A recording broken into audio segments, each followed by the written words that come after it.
What if the person you loved came back from the dead but wasn't really them?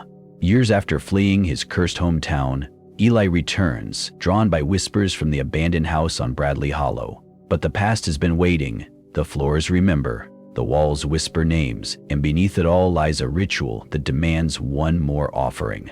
As the town decays and old ghosts claw their way back, Eli must face a truth more terrifying than death.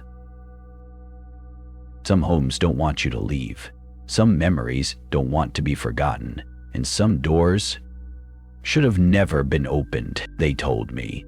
No one lived in that house since the Cotter fire, but I saw smoke coming from the chimney last night.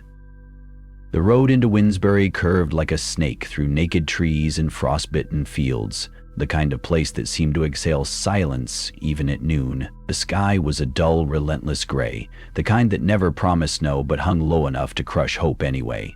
Eli Parker gripped the steering wheel of his old Ford with stiff fingers, the heat barely keeping up with the creeping cold that had settled in his bones since Pennsylvania's early December crept in. He hadn't been back to this town in nearly 2 decades, and if it weren't for the death of his grandmother, the last of the Parkers in Wensbury, he wouldn't have returned at all. But the house needed sorting, paperwork, closures, things he told himself would take a weekend at most. Get in, get out. Let the past rot with the walls that held it. As the car rolled past the faded green "Welcome to Wensbury" sign, barely visible through a veil of rust and vines, Eli felt the first flutter of unease.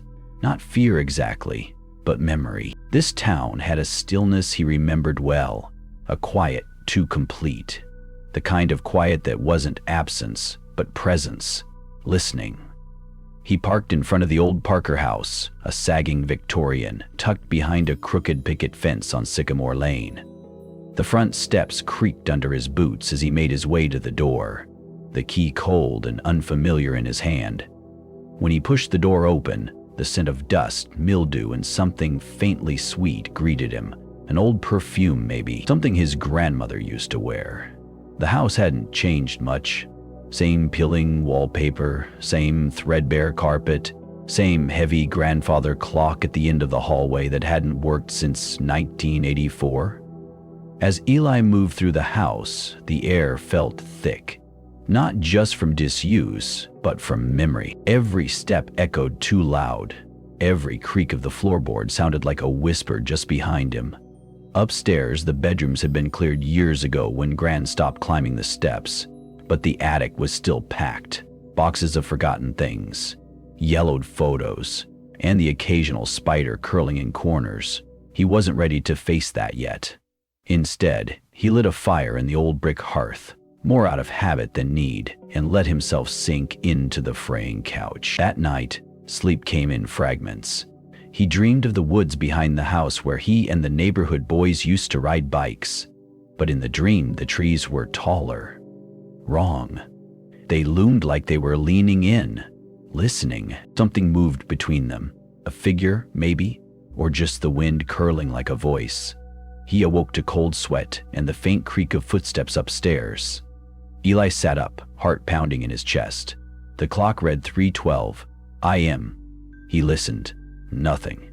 No TV left on, no pipes expanding, just the stillness again, heavier now. He told himself it was the wind or the house settling, but something itched under his skin, some part of him he hadn't listened to in years, the part that remembered the stories, the part that remembered the Carter house.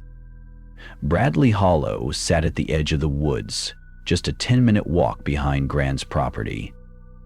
It used to be a full neighborhood decades ago, but most of the houses had collapsed or been swallowed by brush. All except the Carter house. That one never fell. There was a story, of course. Every kid in Winsbury knew it. The Carters vanished one Christmas Eve in 1978. 3 family members, father, mother, and daughter. No bodies were ever recovered. Only scorched floorboards, a burned dining table, and a fireplace that wouldn't stop smoking even days after the Some said they were taken. Others whispered about Red Hollow, a ritual gone wrong. But most folks just said the woods had claimed them, like it claimed everything else that stayed too long in Wensbury. Eli hadn't thought about that house in years, but now sitting in Gran's cold living room. He couldn't stop thinking about it. He tried to shake it off, forced himself to go back to sleep. The next morning was quieter than usual, as if the town had pressed itself into a deep breath it refused to release. Eli made coffee, skipped breakfast, and went outside to bring in the mail. Most of it was junk, flyers for roofing services, an old electricity bill. But one envelope stood out. It was yellowed, sealed with a faded wax stamp, no return address. The postmark read, December 21, 1978. Eli opened it carefully. Inside was a single sheet of paper, aged and brittle. To the Parker residence. We've tried everything, but the ritual won't take. The house won't burn right. She keeps calling. If you hear it too, don't answer, H. Carter.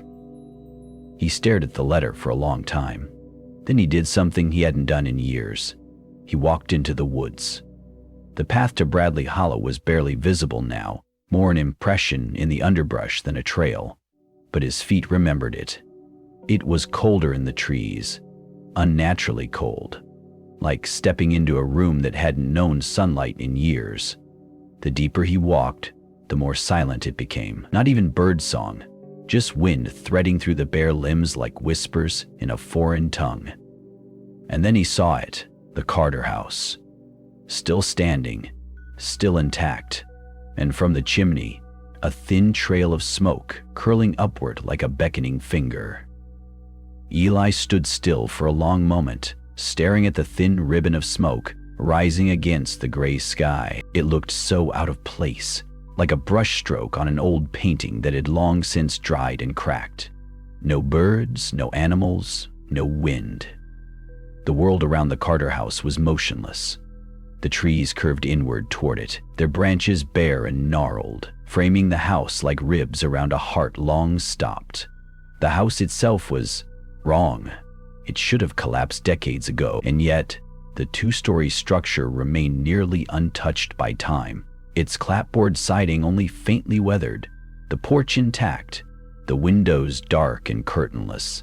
The chimney puffed lazily, like a sleeping beast exhaling in its den. He approached the steps slowly, the fallen leaves crunching under his boots like brittle bones.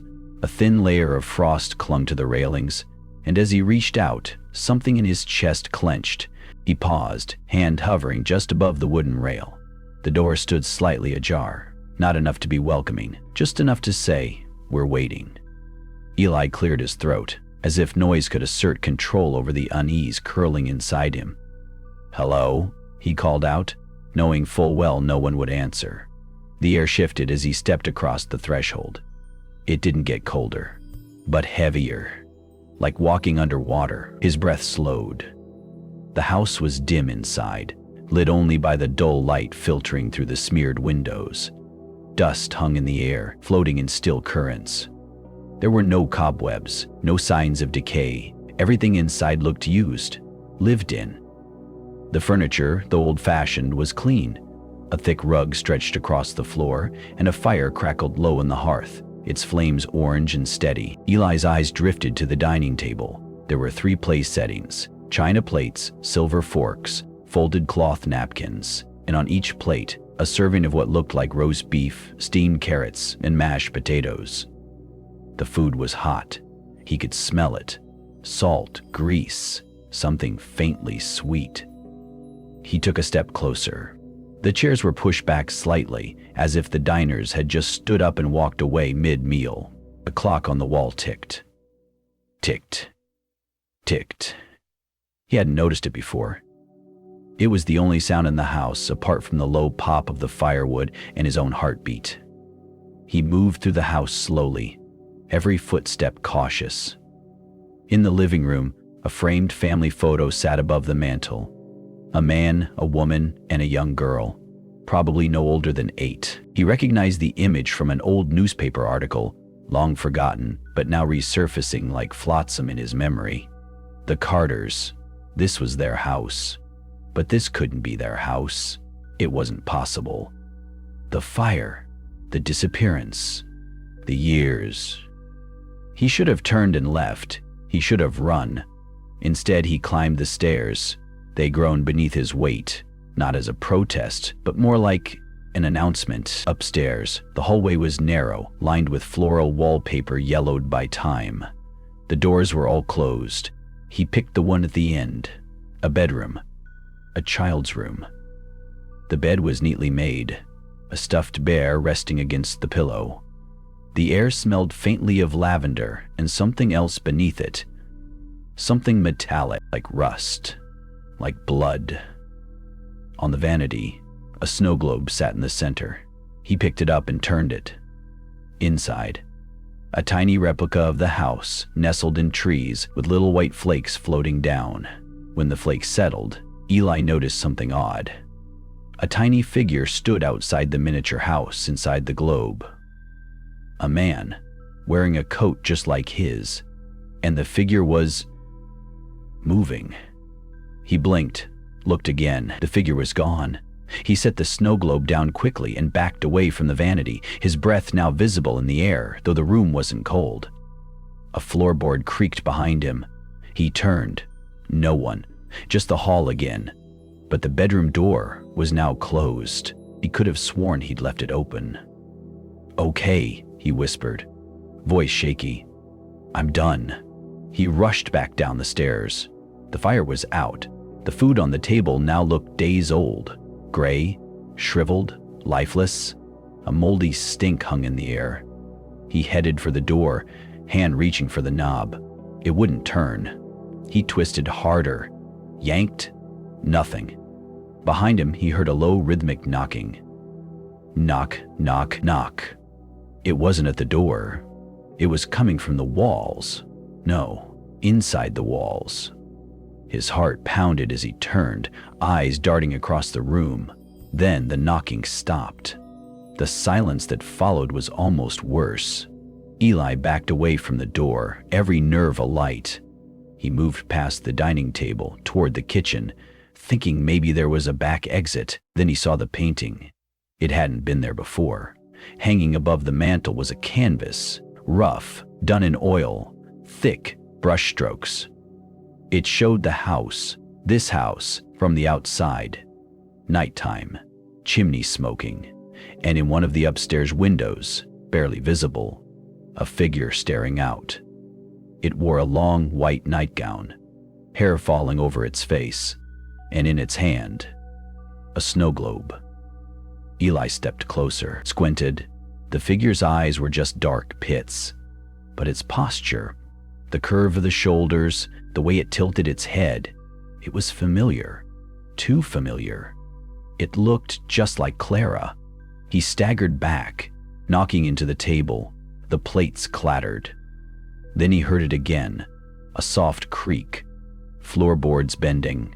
Upstairs, something was moving, coming down. He ran to the door and threw his shoulder against it, once, twice. It cracked open slightly, enough for a blast of cold air to slice through the room. He forced his body through and fell into the snow-dusted porch, gasping. Behind him, the door slammed shut. He didn't look back, didn't stop until he was deep into the woods again, panting, leaves clinging to his coat, his hands trembling. It took him a while to realize he was still clutching something. In his left hand, he held the snow globe, but the figure inside was gone, and the tiny window upstairs was no longer dark. If no one's been in this house for 40 years, then who opened the cellar door? Eli hadn't slept, not really. He spent the night on the floor of his grandmother's living room, curled in a wool blanket that smelled faintly of mothballs and rosewater. The fireplace was dark. The clock had stopped ticking sometime after midnight, and though he tried to convince himself it was all a dream, he hadn't gone to the Carter house. He hadn't seen smoke, hadn't walked inside, hadn't touched the goddamn snow globe. His trembling hands told him otherwise. Still there. The globe sat on the kitchen counter next to his mug of untouched coffee, just sitting there like any normal trinket. But it wasn't normal. He knew that now. He stared at it. There was no figure inside anymore, just the house, tiny trees, white specks resting quietly across the glass dome. But the longer he looked at it, the more the glass seemed to pulse, like a heartbeat, almost imperceptible. Almost. He reached for it, then pulled his hand back. No, not yet. The silence in the house felt louder now, as if something had been disturbed and was waiting to see what he would do next. By 10 a.m., the sky had begun to lighten, though the clouds still hung thick and gray. Eli stepped outside, half expecting to see footprints in the snow from the night before, but the earth was undisturbed, pristine, except for one thing.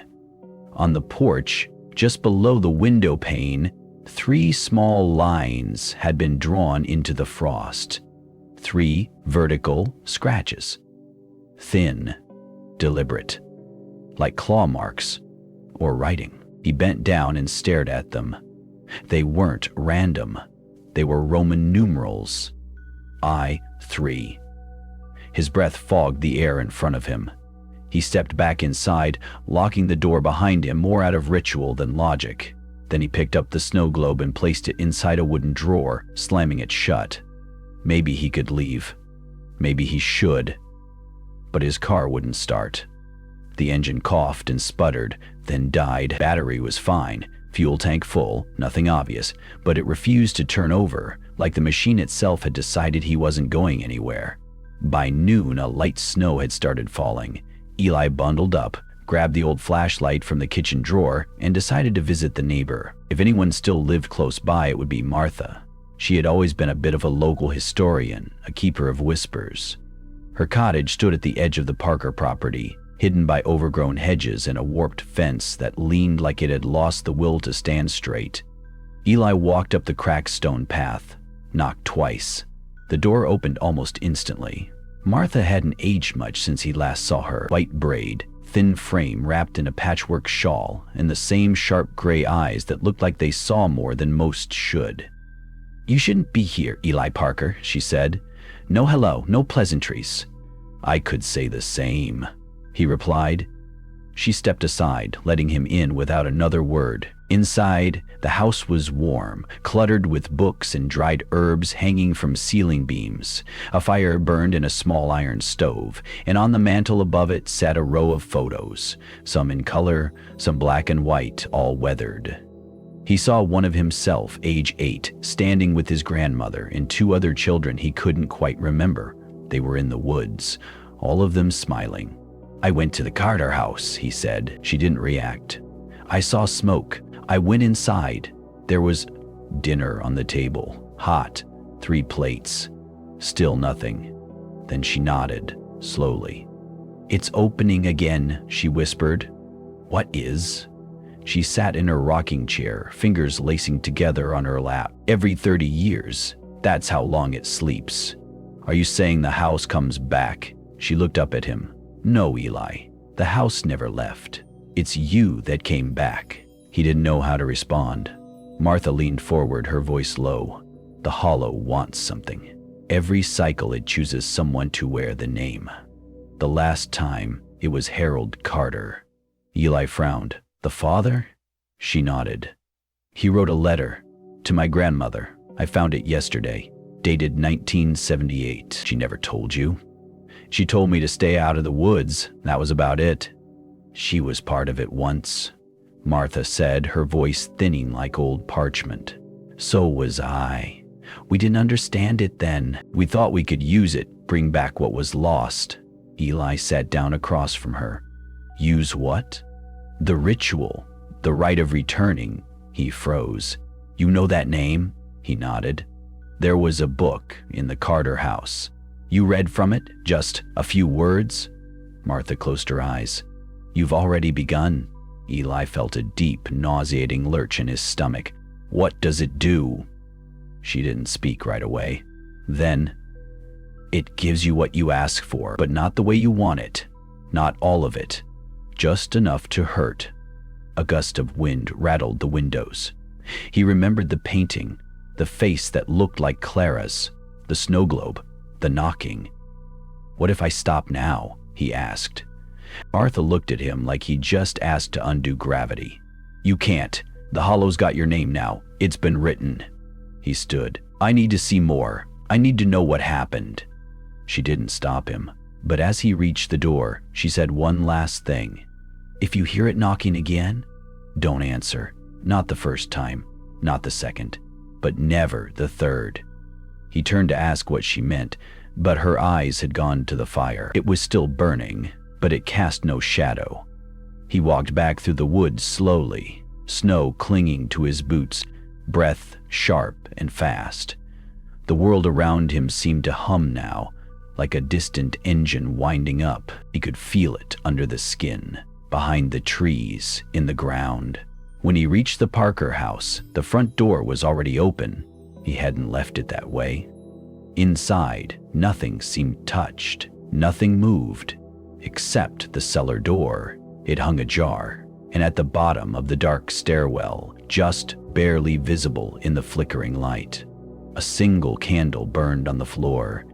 Eli stood at the top of the basement stairs, staring into the darkness. The candle below flickered with an unnatural steadiness, its flame a single vertical tongue that never wavered despite the cold breath of wind crawling up the stairwell.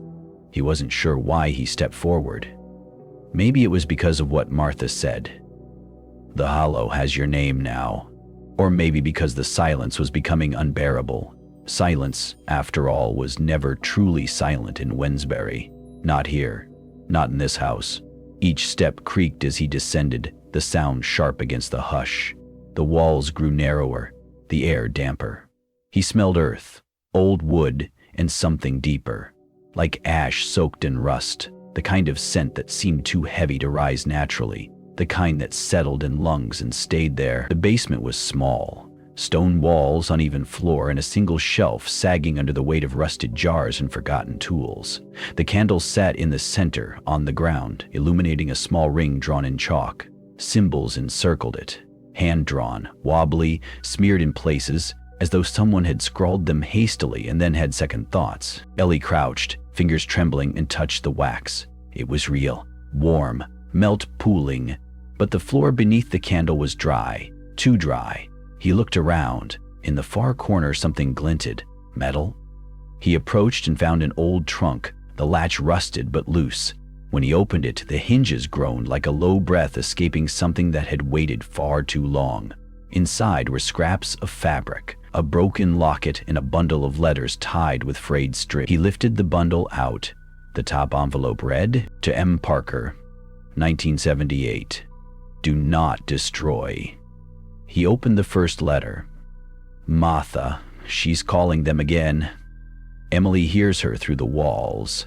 And Harold, he's changed. He says it's her voice, not his, but he's written the ritual in blood, and the cellar door won't stay shut anymore. They think I'll finish what they started. But I won't. I won't trade one life for another, not even hers. Not again. If this reaches you, burn the pages. Don't let the hollow speak again. Eli lowered the letter, throat dry. The second letter was even shorter. She knocked twice last night. I covered my ears. Emily didn't. She's not the same now. He stared at the final envelope. No name, just a small smudge of dark red on the seal. It looked like dried blood. He didn't open it. He couldn't. The candle's flame snapped suddenly sideways, as if tugged by a breath. And that's when he heard it again. Knock. From above. Knock. A pause. He waited, eyes wide. Nothing. He climbed the stairs slowly, one hand gripping the banister. The house felt colder.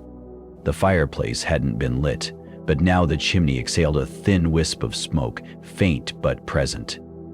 He didn't remember starting a fire. He didn't remember bringing up the snow globe. But there it was again, sitting in the center of the dining table, and this time there was something inside. Not just the house and trees. A figure had returned. Not him. Not Clara. A little girl in a white dress, head bowed, her face hidden by long black hair. He didn't touch it. He backed away slowly. Something in the house had shifted. The walls no longer felt like they belonged to wood and plaster. They felt aware, as if watching, listening, testing. He heard a scratching sound above, the attic. He hadn't opened it, but now the string to the attic door dangled halfway down the hallway, swinging gently as though recently pulled. He should have left. He knew that, but he moved toward it anyway. He stood beneath the hatch and stared up. The ceiling was stained, old watermarks blooming across the wood like bruises. He reached up, pulled the string. The door creaked open. A wooden ladder slid down, each rung splintered and worn. The air pouring out from the attic was cold and dry, like old breath held too long. He climbed. The attic was filled with boxes, dust, and one thing he hadn't expected: a mirror. Full length, framed in black wood. No dust on the glass. It faced the only window, and the light that came through it seemed wrong. Like it didn't match the gray outside. It was too yellow, too warm. He stepped in front of it. His reflection stared back. But something was off. His lips were too still. His chest didn't rise and fall. The reflection didn't blink. Then it smiled. Eli staggered back, heart slamming in his chest. He looked again. The reflection now matched. He was breathing, moving. He turned away, nerves alight, and nearly tripped over a box labeled Winter Decorations 1977. He crouched and opened it. Inside, tangled Christmas lights, ornaments, and a photograph. It showed the Carter family again, standing in front of a snow-covered porch, a wreath on the door.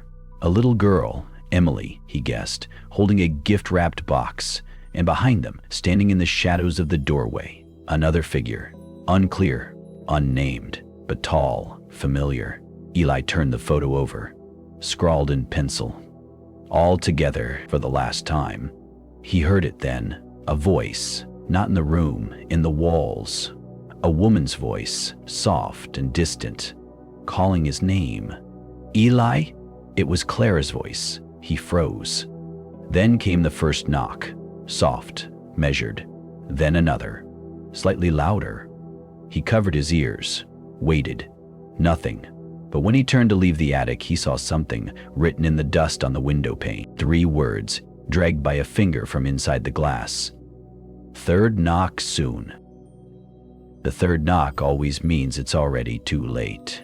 The wind screamed through the trees like something with a mouth. Eli Parker stood in the hallway beneath the attic hatch, breath fogging the air, eyes locked on the dust-streaked window where 3 words still shimmered like a brand burned into frost. Third knock soon. He didn't sleep that night. Not really. He lay on the couch, with a fire that refused to catch properly, wrapped in the same wool blanket he'd brought from upstairs, and watched shadows move along the walls without a source. Every creak, every settling groan of the old house made his muscles twitch. And in the hours just before dawn, when the silence became so loud it pressed against his skull, he started to hear it again. The whisper, a single word, his name, just once, then nothing. When morning arrived, the world outside was covered in a soft white shell of snow, fresh and untouched, but the sky remained the same pale corpse gray that had lingered for days. No sun, no color, just an endless, oppressive blankness overhead. He didn't want to check the snow globe, but he did. It had moved again. The little girl in the white dress was now standing at the edge of the tiny forest inside the dome, one hand raised as if waving, or beckoning. A red smear dotted her palm. Eli shoved it into the bottom of the kitchen drawer and slammed it shut, rattling the cutlery. He needed answers. He needed to go back. His boots crunched over the frost-laced leaves as he made his way down the same narrow trail that had led him to the Carter house 2 days before. The forest felt narrower, the trees leaning in like silent witnesses to something they wouldn't speak of. And through the trees, right where he knew it would be, the house stood again, waiting. It was exactly the same. Unaged, undisturbed, smoke curled lazily from the chimney like the place had just finished breakfast. Eli stood at the edge of the clearing for a long time. Then he stepped forward. The front door was ajar again. Inside, the house was colder than before. Not freezing, but hollow, like the warmth had been bled out in layers, leaving just enough to keep him from leaving. The dining table still held the same 3 plates, but the food had withered into blackened piles, congealed and foul-smelling. He moved cautiously through the living room, eyes scanning for any sign of change. The painting over the fireplace had shifted again. Now it showed the house from behind, through leafless trees. In one of the windows, a shape. A man, wearing a long coat. Eli leaned closer. It was him, but not quite. The figure had no face, just a white void where features should have been. He turned away quickly, a nausea creeping up his throat. Then he heard it, from upstairs. A footstep, then another. Measured, careful. He climbed the staircase slowly, each step groaning beneath his weight. At the top, the hallway stretched out longer than he remembered. Shadows clung to the corners like stains. He passed the child's bedroom, unchanged, the stuffed bear still resting on the pillow, until he reached the door at the far end. It was cracked open. The guest room. He pushed it open fully, the hinges whining like something in pain, and there she was. Standing at the window, hair long and dark, her back to him, wearing a white nightgown that clung to her like mist. "Clara?" he whispered. Before he could stop himself, the figure didn't move. He stepped inside. The air in the room was colder than the rest of the house. His breath came out in thick, wet clouds. He reached out, hand trembling. She turned. The face was hers, but it wasn't. The eyes were too wide, too pale, lips stitched into a smile that never reached her pupils. "Why did you leave me?" she asked. Her voice was soft, brittle, like a recording from a broken cassette. Eli backed away. "You're not her." She stepped forward. "You said you would never let go. You're not her." She kept smiling. From the hallway, something creaked. He turned. Another figure stood just beyond the door. A child. The girl from the snow globe. She was watching. Then the knock came. The first. Slow, deep, somewhere beneath the floorboards. Then the second. Louder, closer. Eli froze, every part of his body telling him to run. Silence. And then, the third. It didn't come from the basement. It came from inside the room. Clara, or whatever wore Clara's shape, tilted her head. "It's time," she whispered. The lights went out. Not flickered, not dimmed, just gone. He reached for the flashlight in his coat, flicked it on. The beam cut through the dark in jagged slices. The room was empty. Clara was gone. So was the girl. But in the mirror beside the bed, he saw them both. Standing behind him, he spun around. Nothing. He stumbled out of the room, down the hallway, and nearly tripped on the attic ladder, which now hung down again, fully extended. He should have gone. But some instinct told him to climb. He did. The attic was darker than before, colder. The mirror stood in the center of the room now, moved from its original place, facing the hatch. And beside it, a photograph nailed to the floor with a rusted spike. Eli pried it free. It was the Carter family again, but this time someone else was in the picture, standing just behind Emily. A man, wearing Eli's coat, smiling, and in the corner, scrawled in a child's hand, 1977. Eli stared at the photograph like it might shift again if he blinked. The ink, the faces, the date, 1977, it made no sense. His coat, his face, in a photo that was older than him. A groan echoed through the attic floorboards, long and low, like the house exhaling. He shoved the photograph into his coat pocket and turned to leave, but stopped. The mirror had changed. It no longer reflected the room around him. Instead, it showed something behind the attic walls. Long hallways made of stone, lit by candlelight. Something moved in the distance, robed, hooded, dragging a bundle wrapped in cloth, leaving behind a slick black smear on the floor. The image vanished as fast as it came. Now the mirror only showed him again, his own reflection. But the him in the mirror wasn't moving, not quite. Its lips were trembling, muttering, whispering something Eli couldn't hear. He leaned in close, breath fogging the surface. The mirror Eli stopped, then smiled and mouthed 2 words. "Stay here." Eli stumbled back, heart hammering. Something cold clutched his ankle. He looked down. A child's hand. Pale, claw-like fingers curling around his boot. He kicked free, scrambling down the attic ladder 2 steps at a time, hitting the hallway floor with a thud that rattled the old frames on the wall. Downstairs, the house was breathing. Not literally, but the temperature, the pressure, the sound of the air, it pulsed like a chest rising and falling. The front door slammed shut on its own just as he reached it, locked. He turned to the windows, frosted over. The world outside looked wrong. Trees too tall, sky too still. The snow on the ground had no depth, like it was painted on glass. A knocking began behind him, not from the basement this time, not from the attic, from inside the walls. The third knock. It came again, and with it, a whisper, barely there, but close. "Eli." He backed into the hallway, fists clenched, searching for a weapon. His eyes fell on the fireplace poker. He grabbed it. The whisper came again, not just his name. Words, a chant, low, repeating, coming from beneath the floor. He dropped to his knees, ear pressed to the wood. The voices weren't alone. There was music too, a rhythm. Drums, slow and ancient, and then laughter. A child's laughter, rising like bubbles through mud. He bolted upright, his body moved without thinking, back to the dining room, past the decaying plates, the mildew-streaked wallpaper. The door to the basement stood open. He hadn't opened it, but it was open now, and the music was louder. He took 1 step down, then another. With every creak of the stairs, the chant grew clearer. Words in no language he knew. Vowels stretched long and sharp, a sound like bones being ground between teeth. The basement was pitch black. He clicked on the flashlight. It sputtered, then flared to life and revealed them.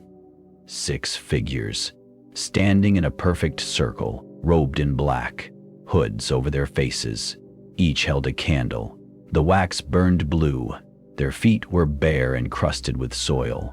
In the center of the circle was a symbol, carved deep into the stone. It pulsed faintly, as if alive. One of the figures turned, and Eli saw its face, his own, but hollow, skin gray, eyes completely black. It raised one hand. The rest followed. They pointed at him and spoke in one voice. The third knock is the invitation. He stepped back. The basement spun. The air turned thick and wet, like breathing underwater. He blinked, and the basement was empty. The figures were gone. The circle remained, carved into the stone, and in the center of it stood the snow globe, intact, glowing faintly. Eli approached. His fingers shook as he picked it up. The girl was closer now. She stood inside the house, looking out the window. Her tiny eyes locked with his. Her mouth opened, but no sound came. Then, slowly, she raised one arm and pointed toward the stairs behind him. He turned and saw her, standing at the top of the basement steps, not in the globe, in the flesh. She was pale and quiet, wearing a white nightgown smeared with old blood. Her eyes were too wide, too black. Her hair hung wet against her cheeks. In her hand, she held a mirror shard. Her lips moved. Eli couldn't hear her, but he didn't have to. He knew what she said. "It's your turn now." Then she ran down the steps. Eli screamed and flung himself backward. The girl vanished in mid-stride, scattering into mist and cold. But the air had changed. The house had decided. Something began to rise from the stone circle, slowly, impossible. Not a person. A shape, like a body made of broken mirrors, stitched together with strands of hair and teeth. Its hands were backwards. Its face was a swirling void of smoke. Eli turned and ran, back up the stairs, and through the house. Every window now showed a different season. One had fire, one had night. One showed his own face screaming. The house folded around him, Staircases led nowhere, doors opened into brick walls. His reflection watched him from every surface, mocking, mouthing silent phrases. Finally, he found the front door. It was open. Outside, snow still fell. Peaceful, silent. He ran, didn't stop, all the way back through the woods, not looking back, not even when he heard the laughter follow him. Only when the Carter house disappeared behind the trees did he fall to his knees, shaking, crying, breathing, alive. For now. That night, in the cabin, he lit every lamp, every candle, and still the darkness pressed close. He checked the snow globe. The girl was back at the window, but now so was he. His tiny reflection stood beside her, smiling, and under the base of the globe, etched in glass, "Next time, you won't leave." He looked up, outside the cabin window. His own reflection watched from the dark. It smiled and knocked. Once, twice. Thud. The knock hadn't come from the door, it came from inside the cabin. Eli froze, every muscle locked. The snow globe lay cold and heavy in his lap. Its glass shimmered faintly in the candlelight. His tiny reflection inside still stood next to the girl, both staring straight at him. The third knock echoed again, but this time it wasn't sound. It was pressure, like someone pressing a cold, dead palm against the back of his neck. He spun around. No one. Just the same battered interior of the cabin. Wood walls, a cold stove, the narrow cot, and the window. His reflection was gone. Outside, the snow fell in slow motion, each flake hanging in the air longer than it should, and beyond the trees, in the direction of the Carter house, a light pulsed.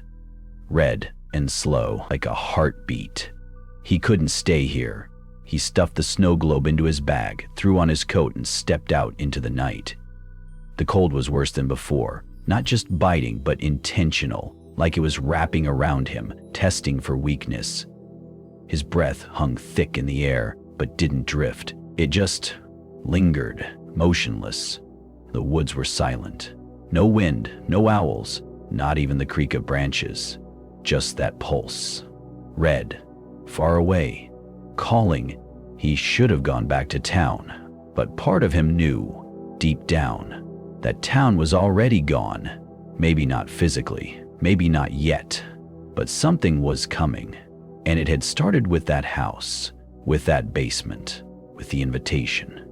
His boots crunched across the snow. Each step felt heavier, like the world grew thicker around him.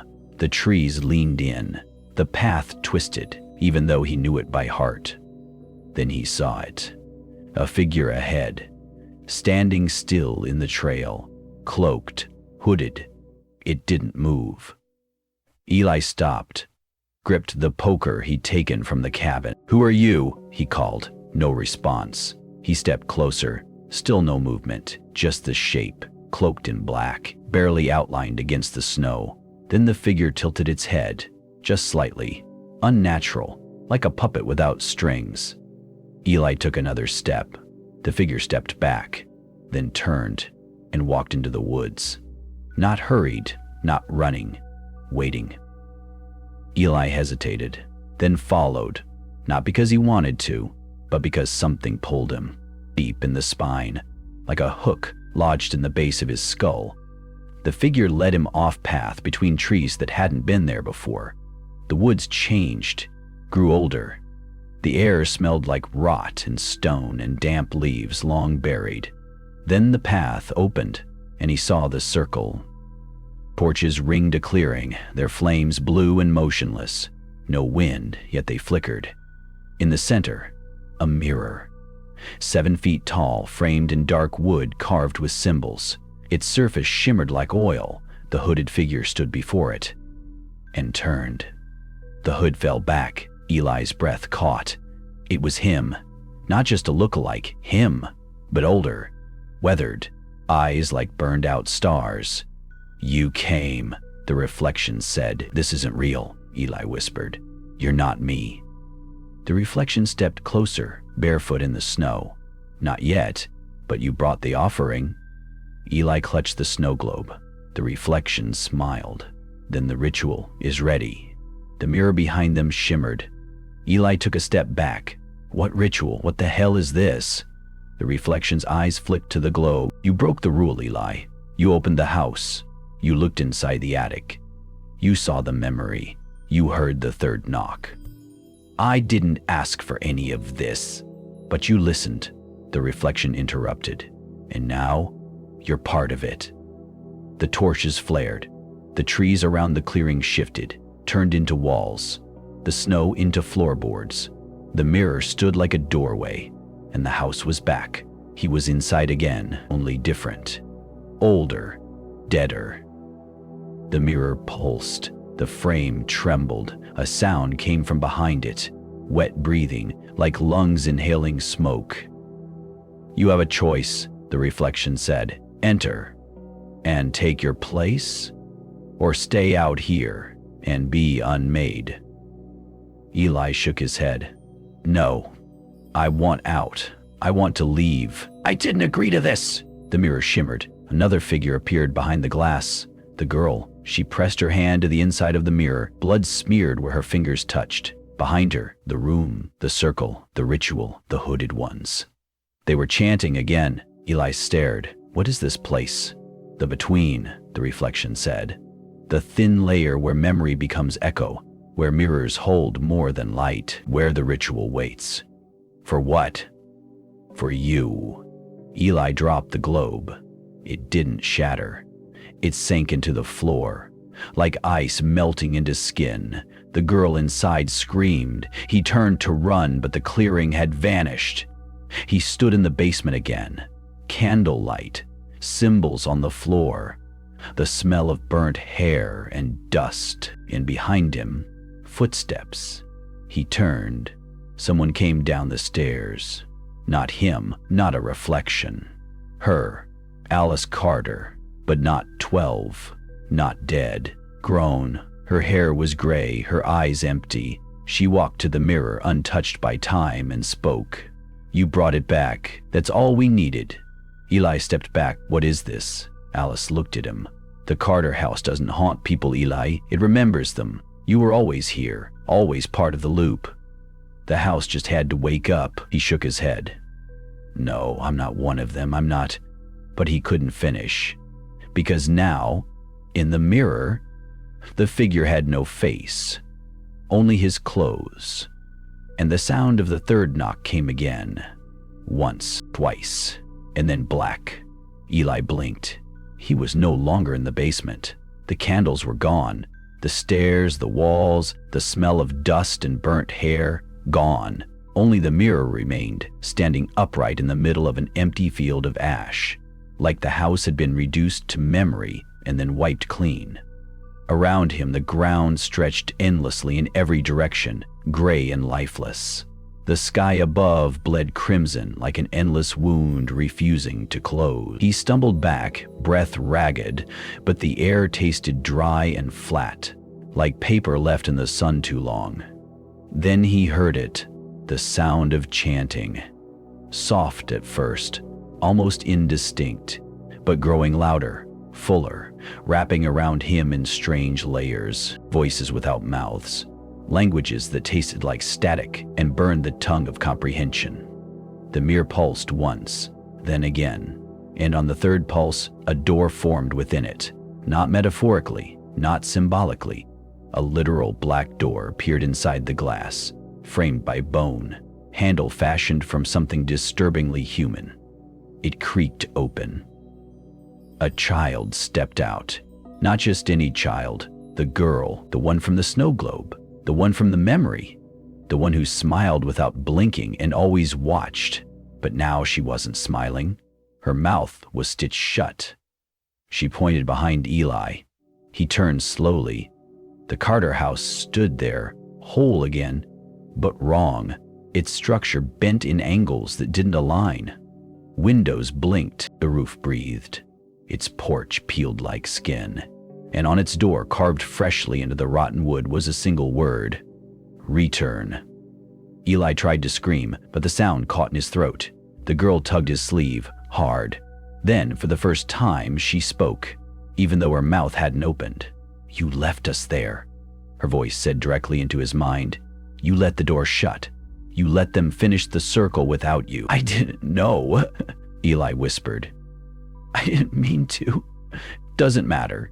Intent was never required, only presence." She reached into his coat pocket and pulled out the snow globe. It hadn't been there before, but now, in her hands, it pulsed with internal light. Gold at first, then red, then black inside the glass. A version of the house, but inverted. The doors faced inward. The attic was at the basement. The windows stared at each other. Trapped within it, a tiny Eli, pounding against invisible walls. "You belong inside now," the girl said, and smashed the globe against the ash. But instead of shattering, the globe expanded, swallowing the air around them until everything folded into itself. And then Eli was in a dining room, the same dining room from the house, only now it was full. People sat around the table, pale, unmoving, faces blurred like smeared oil on canvas. A birthday cake sat in the middle, its candles burning sideways. On the wall, a photograph showed Eli's face. Older, broken, eyes scratched out with nail gouges. From the hallway, the reflection stepped in. Still wearing Eli's clothes, still smiling that hollow, performative grin. "You brought the last piece," he said. "You always do." "I don't belong here," Eli muttered. "You do," the reflection said. "You came back, you saw, you remembered, and now you complete the feast." The people at the table began to clap, slow, sarcastic, like bones tapping bone. Then they stopped. Simultaneously, their heads turned toward him. They had no eyes, no mouths, only teeth, ringing the sockets like barnacles around a drain. Eli turned and ran.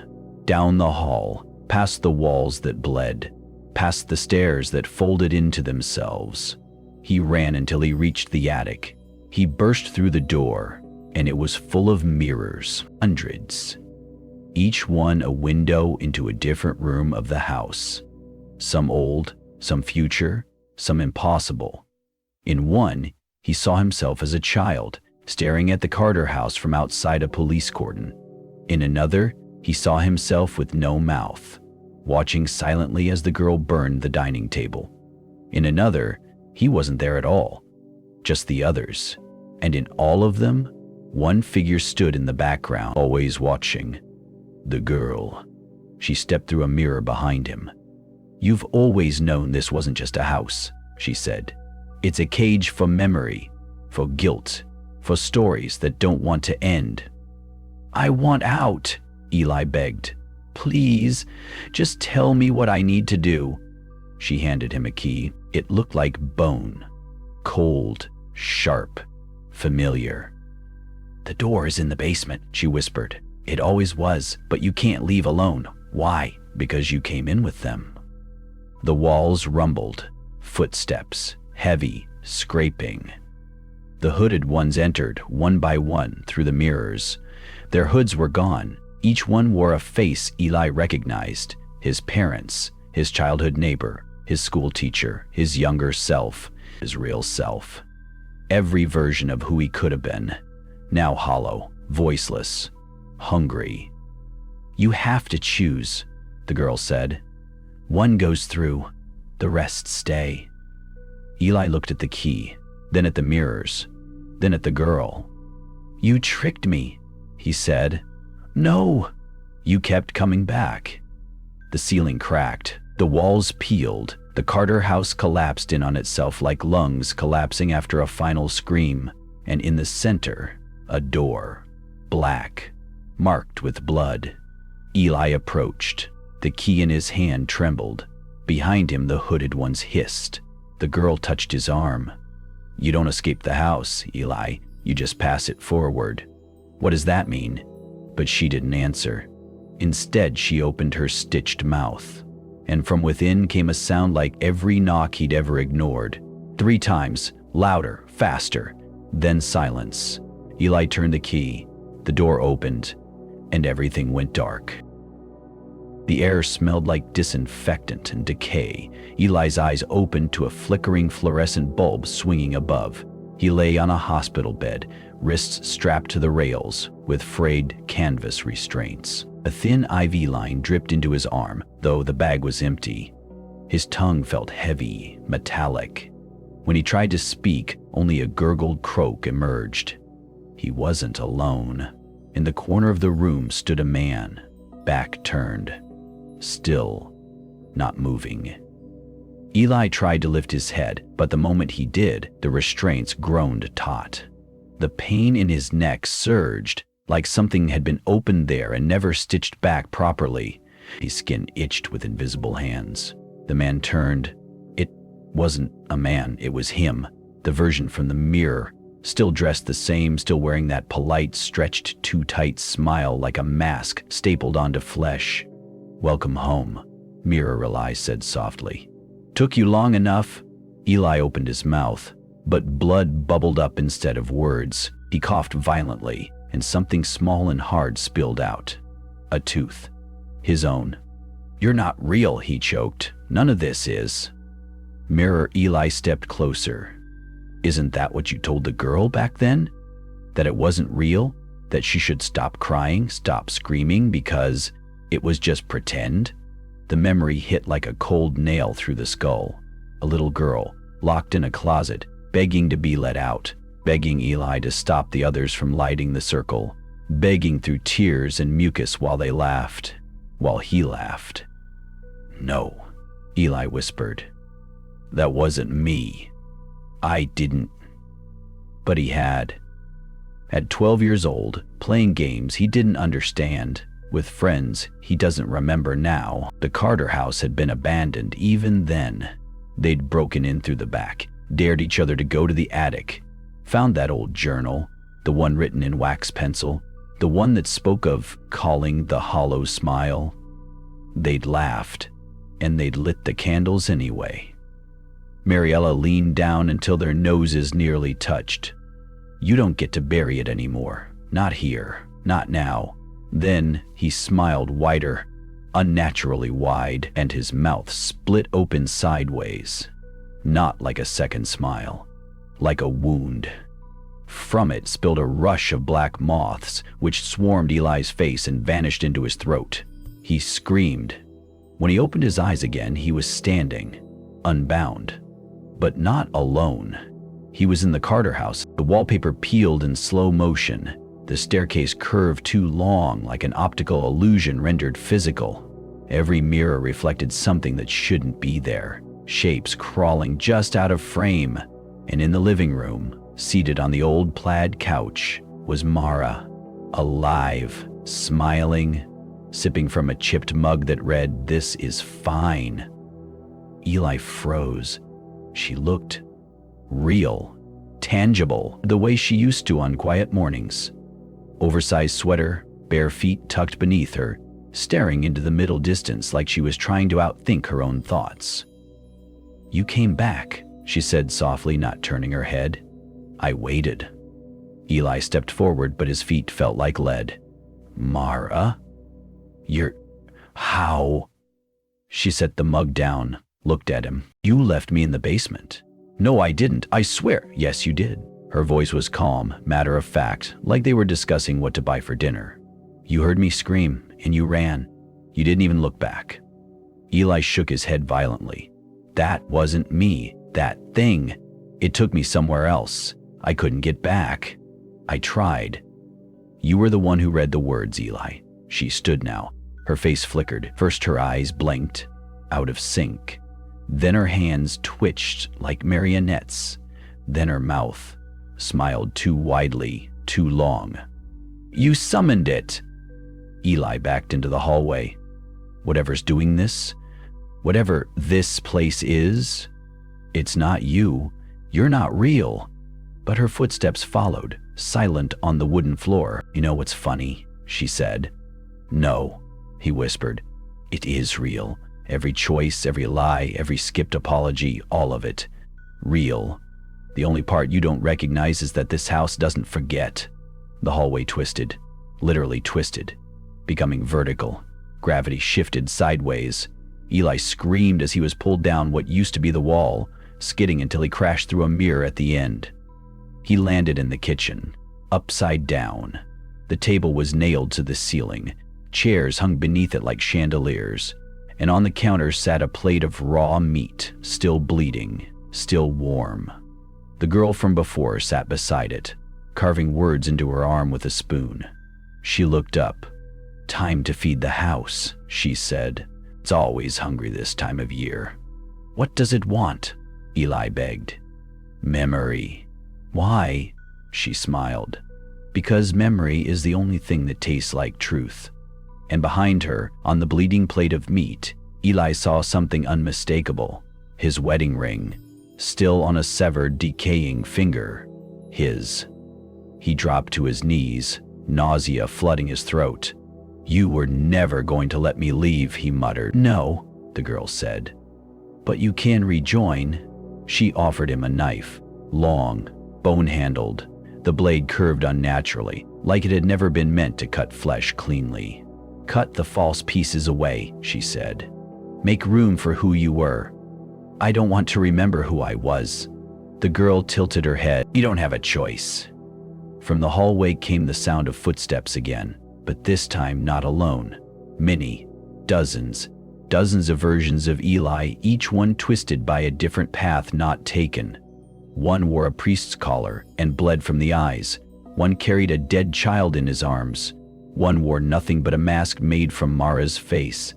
They marched together, murmuring in sync, "Feed the house, feed the house, feed the house." The girl handed him the knife. The house trembled. The floor cracked open to reveal the staircase to the basement, once again. Only this time, it wasn't just wood and concrete. It pulsed, like flesh. And from the darkness below, something sighed. The stairs gaped open before Eli, like the throat of a sleeping beast, slick with rot and shadow. They didn't look like they led downward anymore, not in the way gravity made sense. Instead, they descended inward, curling into themselves, as though the house had turned its foundations into a maze of folded memory. The knife in his hand was warm. It pulsed in rhythm with his heartbeat. Or maybe its own. He should have dropped it. Should have screamed, turned, fought, clawed his way out. But Eli stepped forward. Each footfall on the wet-breathing steps left behind a print that bled. The deeper he went, the more the walls whispered, not words, but moments. He heard his father yelling behind a door that no longer existed. He heard the soft, painful gasp Mara made the night she miscarried. He heard himself, age 15, saying, "I don't care," when his mother begged him to stay. Every step was a confession, pried loose by the house like teeth pulled from a child's mouth. Down, down, down, until he stood before a door, not made of wood but flesh. It looked like scar tissue pulled taut across a frame of bone. Veins pulsed. Something breathed on the other side. Eli raised the knife. He didn't want to open it. He opened it anyway. The room beyond was impossible. The ceiling was a dome of ribs, ivory white and curving like cathedral arches. The floor was not floor, but a shallow pool of dark water, still and mirror-like. And at the center of it all was a figure suspended midair, arms outstretched, cruciform, but without any strings, just hovering, rotating slowly. It was him, another Eli, mouth sewn shut, eyes wide, tears of black ink pouring down both cheeks. Around the room, dozens of other versions stood silently along the walls, each one a scar of his past. The Eli who stayed with Mara, the Eli who died in the accident, the Eli who never left the Carter house in 1993. They all watched him enter. They all whispered the same words, overlapping, suffocating. "You have to remember, you have to remember, you have to remember." Eli dropped to his knees, his head burned, not with fever, but with the weight of everything he had buried. He saw it now, the first ritual. He had led it. 12 years old, laughing with friends around a chalk-drawn sigil, lighting candles stolen from a church. The journal had been real. The instructions crude but clear. Call him from behind the wall of bone. Give him a name. Give him your face. Eli had offered himself as the center of the circle. It was a joke, a dare, until the wind stopped, until Mara's older brother collapsed, nose bleeding, eyes rolling white, until the shadows laughed back. That night had been scrubbed from memory. Not forgotten, exchanged entity. The hollow smile had fed on it, had made a deal. To leave them alive in return for the memory itself, sealed behind a door of flesh deep beneath the Carter house. But nothing stays buried forever, especially not sacrifices. In the room of ribs and water, Eli stood trembling. The floating version of himself opened its mouth, stitches snapping with wet, meaty pops. No sound came out, only a flood of locusts, wings made of shredded photographs, buzzing with the voices of the forgotten. They flew straight into Eli's chest. He fell, choking on his own history, on everything he didn't want to be true. When he awoke, the room was gone. He was standing in the Carter house foyer, the real one. Everything looked normal. The peeling wallpaper, the ticking clock, the dust motes floating in sunlight.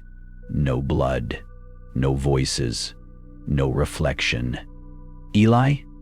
He turned. Mara stood at the bottom of the stairs, barefoot, arms crossed. Alive, solid, unchanged. "Where did you go?" she asked. I don't know," he stammered. "I think I remembered something. The ritual, the house, what we did. I know," she said gently. He stared. "You know?" She nodded. "I always did. I just needed you to admit it." He took a step forward. Everything about her was wrong. Too perfect, too clean, like a wax figure animated by memory, not love. She held out her hand. "Come back to me." He wanted to, God, he wanted to, but he couldn't because he finally understood. This wasn't Mara, this wasn't now. It was a loop, a sedative, the house giving him a way out, a fantasy, so he would stop digging. He stepped back. "I can't," he said. "I'm real," she whispered. "You made me real again. You just have to forget one more time." He shook his head. "No." And with that, the house shook. Paint peeled backward like time reversing. The stairs curled upward into a spiral. The floor cracked into geometric scars. Mara's skin split along her smile, and the hollow smile stepped out. Tall, thin, faceless, except for a mouth, a gaping crescent that ran from cheek to cheek, filled with teeth that dripped ink. The entity didn't roar, it laughed. And the sound wasn't heard, it was felt. Inside the bones, inside the memory, inside the soul. Eli ran. Back into the hallway, doors slammed themselves shut. Portraits wept blood. The house screamed, but he ran anyway, clutching the knife, holding onto the truth. In the attic, the sigil still lingered, drawn in ash and time. He knelt at the center, slashed his palm, blood hit the floor. The room went silent. The laughter stopped. He could feel it. Watching, waiting. "You took my memories," Eli whispered. "You made me forget who I was." The silence answered with heat. "I want them back." The house breathed. He raised the knife to his face, paused, cut deep beneath his right eye, not to blind, to mark, to make it real. He smeared the blood over the chalk circle.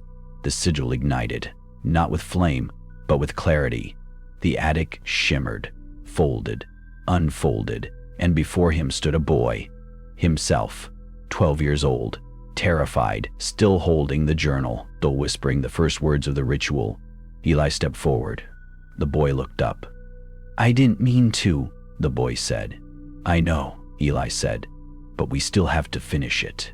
They touched hands. The world cracked open, light poured in, not sunlight, memory light.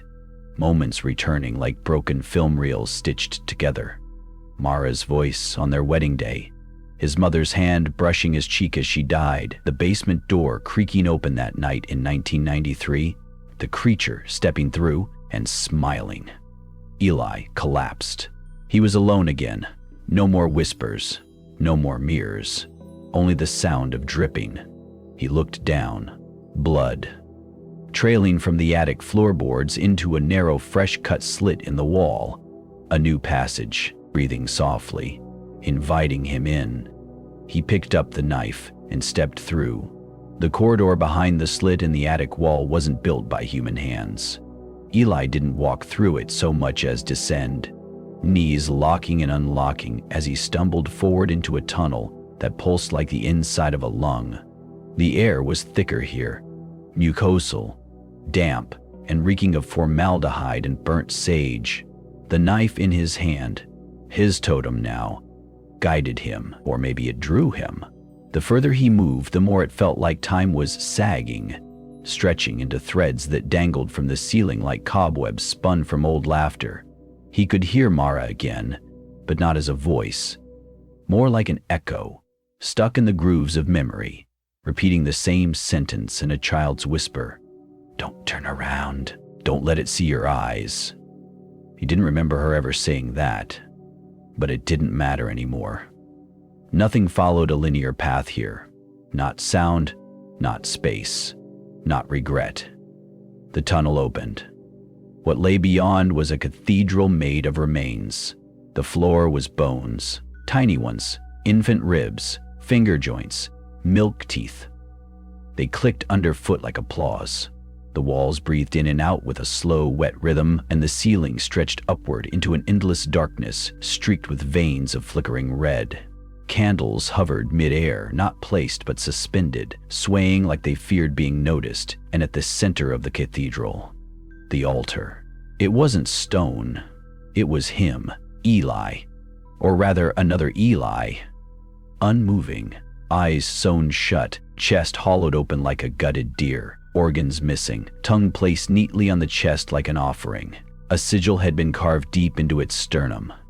Eli recognized it, the first one from the journal, the one they'd drawn with chalk back in 1993. But now it was perfect. A divine shape, no longer childish imitation. And it was bleeding ink. He stepped forward, his double's chest rose, and spoke. But not with lungs. Not with voice. With memory.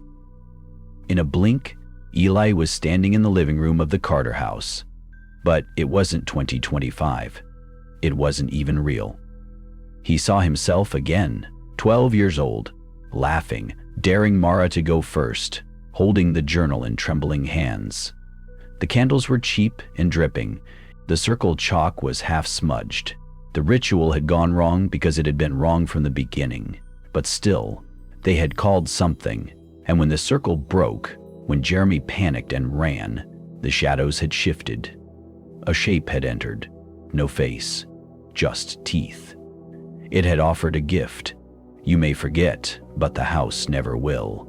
And they had accepted. They had buried the truth in the foundation of the house like rotting fruit under the floorboards. They had sealed the memory in exchange for time, but time never moved forward here. It spiraled. Eli blinked.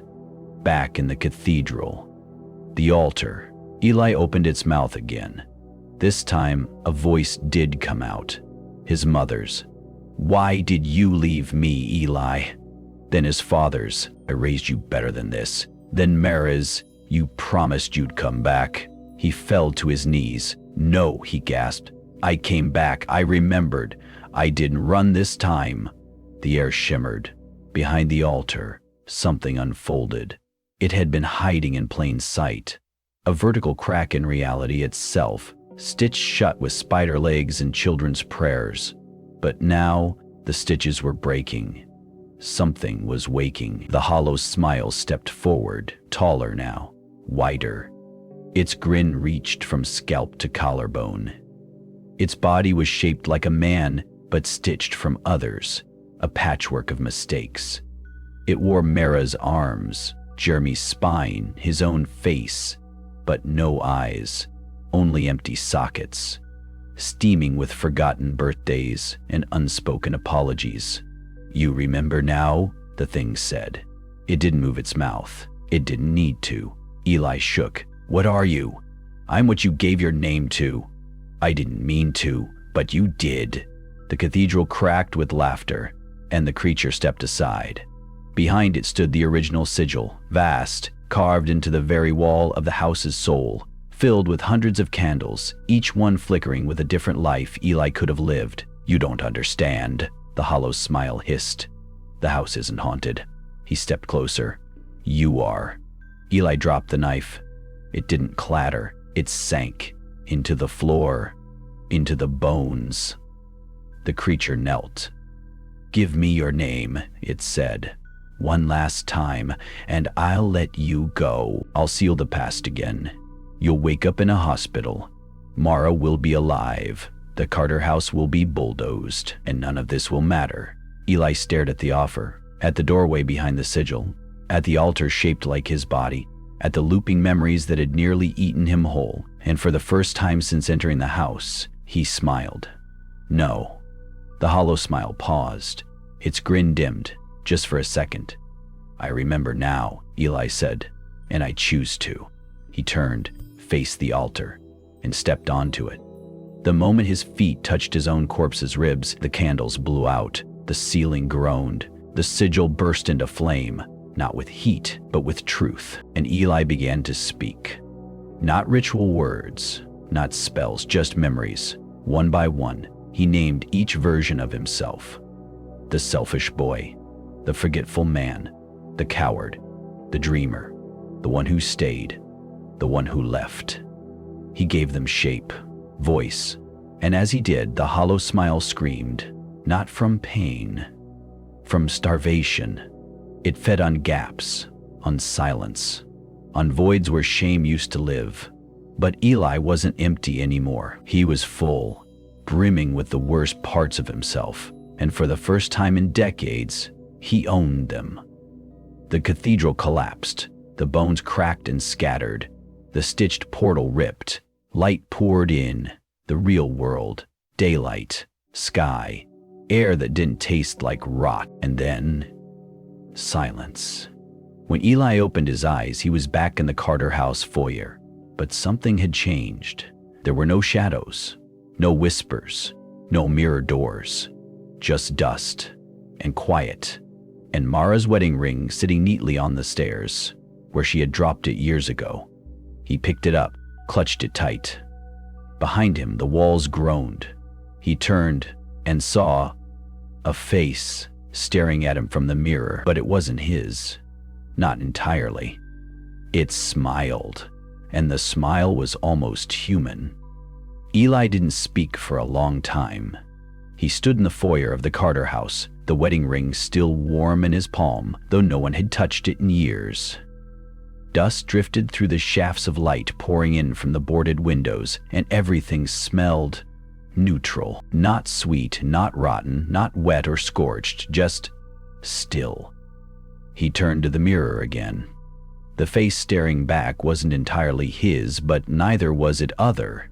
The cheekbones were slightly off, eyes deeper set, like someone had sketched Eli from memory. Slightly inaccurate, slightly warped. But the most disturbing part? It wasn't mimicking him. It didn't move when he did. It blinked independently, and then it smiled, not maliciously, not kindly, just a smile, like punctuation, like acknowledgement. Eli stepped back from the mirror. His spine tensed, every old instinct screaming, but nothing came through the glass. No claws, no shadows, just the reflection, waiting, and slowly the mirror fogged. From the inside, words appeared. Welcome back. Outside, the wind had shifted. Eli pushed the front door open, not kicked, not broke through. It gave easily, like it had been waiting for the right hand to return. The porch groaned beneath his weight. Weeds had grown wild, curling up the banister like fingers. And beyond the porch, the world. No mist, no distortion. He stepped into sunlight and froze. His car wasn't there. The street wasn't there. Instead, a garden. Rows and rows of white lilies, a familiar scent. A bell chimed, not from a church, but from the air itself. Like memory was tolling time now, and in the center of the garden, a child, her back to him, braids, yellow dress, swinging a small toy in her hand. "Mara?" he whispered, voice cracking. The girl didn't turn. Instead, she spoke, not in a child's tone, but with the voice of the house. "You never really left, Eli." He stepped forward, carefully. "Who are you?" "I'm what the house remembered of you." The girl turned then.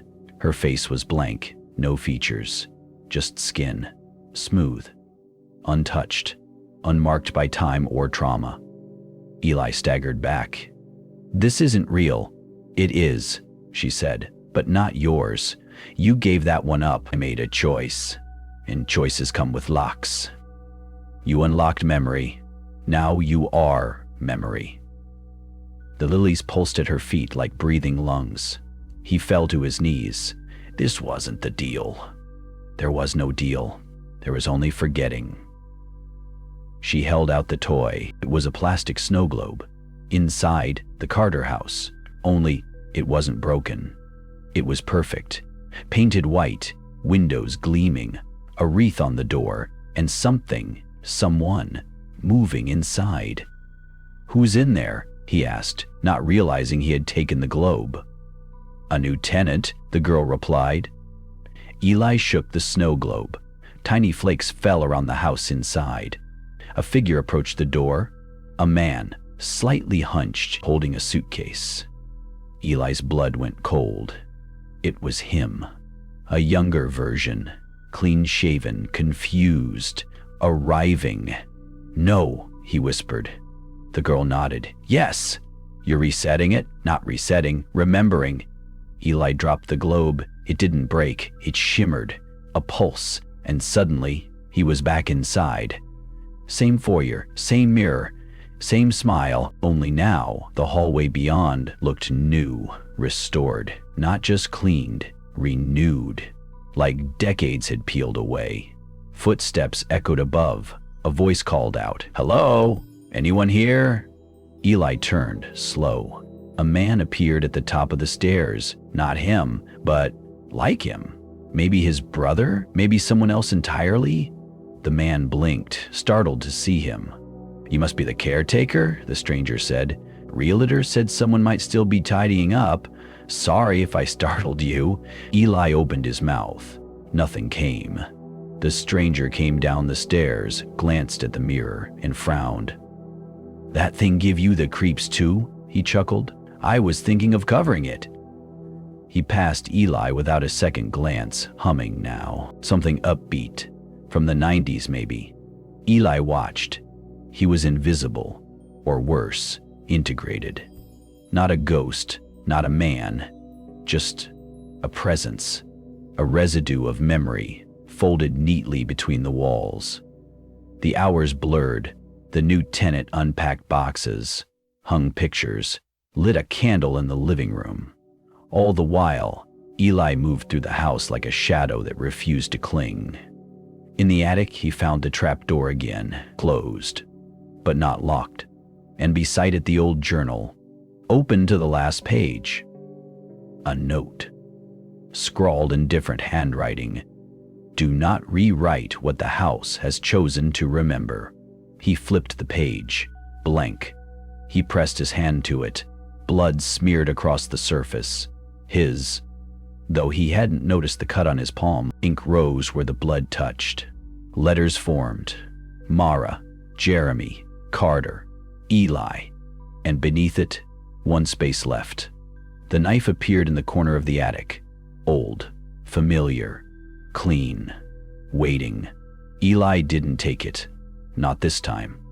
He left the attic, closed the door, let the house breathe again. From the living room, he heard the tenant flipping through channels, pausing on static. A new voice hummed from the walls. Not his, not Mara's, not the smiles. A new one, testing the air, feeling it out. The house was choosing again. And Eli.